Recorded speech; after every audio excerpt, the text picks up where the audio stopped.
Business ചെയ്യുന്നതിന്റെ വേഗത കൂട്ടിയാൽ സമ്പാദ്യം ഉണ്ടാക്കുന്നതിന് വേഗതയും കൂട്ടാം.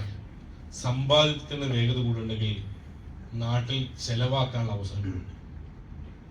ഡയറക്ട് സെല്ലിംഗ് ഇൻഡസ്ട്രി ഈ നാട്ടിൽ പടർന്നു പന്തിരിക്കുമ്പോൾ എന്റെയും നിങ്ങളെയും ഒരു ദൗത്യം അതുകൂടി ഞാൻ കൂടുതൽ പറയണമെന്ന് ആഗ്രഹിക്കുകയാണ്.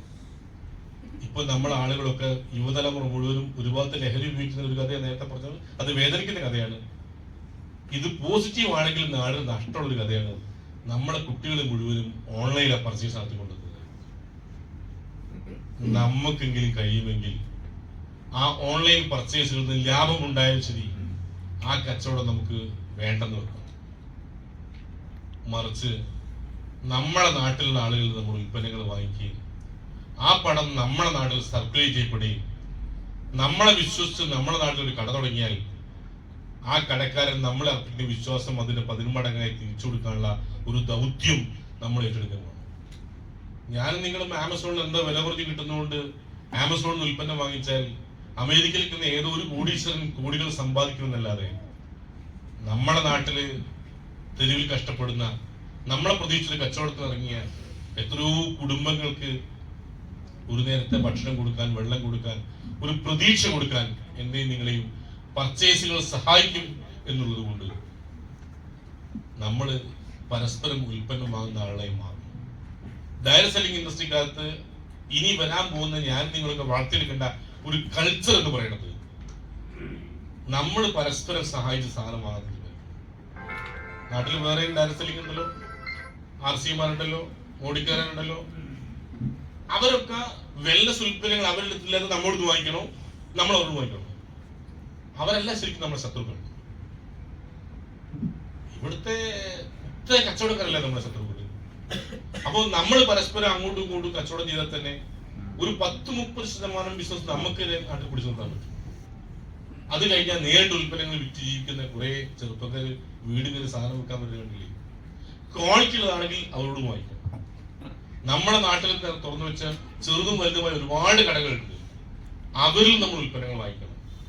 അങ്ങനെ നമ്മൾ നേടുന്ന നേട്ടത്തിന്റെ സമ്പാദ്യത്തിന്റെ ഒരു വിഹിതം നമ്മളെ നാട്ടിൽ തന്നെ ഒരുപാട് ആൾക്ക് അനുഭവിക്കാൻ കൊടുക്കണം. ഒരു പുഴ ഒഴുകി പോകുന്ന വഴി മുഴുവനും അവന് ഇഷ്ടംപോലെ മരങ്ങൾക്ക് വെള്ളം കൊടുത്താണ് ഒഴുകി പോകുന്നത്.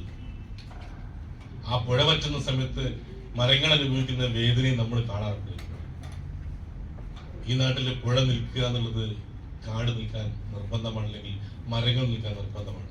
അതേപോലെ നമ്മൾ ഈ നാട്ടിൽ ഒഴുകുമ്പോൾ അതിന്റെ ഗുണം ഈ നാട്ടിൽ ഒരുപാട് സാധാരണ ആളുകൾ കിട്ടുന്ന തരത്തിലേക്ക് നമ്മുടെ കച്ചവട രീതിയിലും നമ്മളെ വാങ്ങുന്ന രീതിയിലൊക്കെ ചെറിയ മാറ്റങ്ങൾ വരുത്തണം കൂടി ഞാൻ ഈ ഒരു സമയത്ത് ഓർമ്മപ്പെടുത്താണ്. അത് മറ്റൊന്നും കൊണ്ടുമല്ല, നമ്മളെ പോലെ വേദനിക്കുന്ന സാധാരണക്കാരുടെ കയ്യിലേക്ക് എന്തെങ്കിലും എത്തിക്കാൻ നമുക്ക് കഴിയുമെങ്കിൽ നിങ്ങൾ ഈ കൊടുക്കുന്ന സക്കാത്ത് പോലെ തന്നെ അതേപോലെ തന്നെ ജീവിക്കാൻ ഒരു വരുമാനം കൂടി നമുക്ക് കൊടുക്കാൻ പറ്റുകയാണെങ്കിൽ അതിനൊരു സുന്നത്ത് വേറെ കിട്ടും എന്ന് ഞാൻ പ്രതീക്ഷിക്കുന്നു. അതുകൊണ്ട് എല്ലാവരും ഈ ഒരു ഓപ്പർച്യൂണിറ്റി ചേർത്ത് പിടിച്ച് മുമ്പോട്ട് പോകുമ്പോൾ നാട്ടിലെ സാധാരണക്കാരായ കച്ചവടക്കാരോടും ഇതേ ഒരു താല്പര്യം കാണിക്കാനും പരസ്പരം കാണുമ്പോൾ ഒന്ന് ചിരിച്ച് സന്തോഷം പങ്കിടാനും ഈ സമയം കണ്ടെത്തണം എന്ന് ഞാൻ ഓർമ്മപ്പെടുത്തുന്നത്.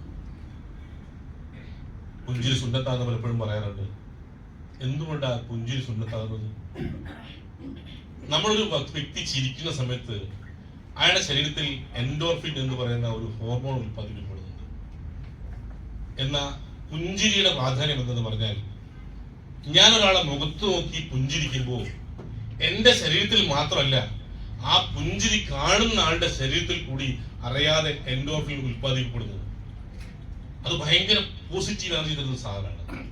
അപ്പോ എന്റെ ഒരു ചിരി കൊണ്ട് എനിക്ക് മാത്രമല്ല എൻഡോർഫിൻ ഉണ്ടാകുന്നത്, ആ ചിരി കാണുന്ന ആൾക്കും എൻഡോർഫിൻ ആ ശരീരത്തിൽ ഉൽപ്പാദിക്കപ്പെടുന്നു. അപ്പോൾ സ്വാഭാവികമായും എന്റെ ഒരു ചിരി കൊണ്ട് മറ്റുള്ള കുറെ ആളുടെ ശരീരത്തിലും ഒരു മാറ്റം വരുത്താൻ ഈ ഹോർമോൺ കഴിയുമെങ്കിൽ, അവർക്കൊരു സന്തോഷം കിട്ടുമെങ്കിൽ, ഒരു പോസിറ്റീവ് മൂഡ് ക്രിയേറ്റ് ചെയ്യാൻ പറ്റുമെങ്കിൽ ആ പുഞ്ചിരി നമ്മൾ തുടർന്നുകൊണ്ട് നിൽക്കണം. ഹലോ.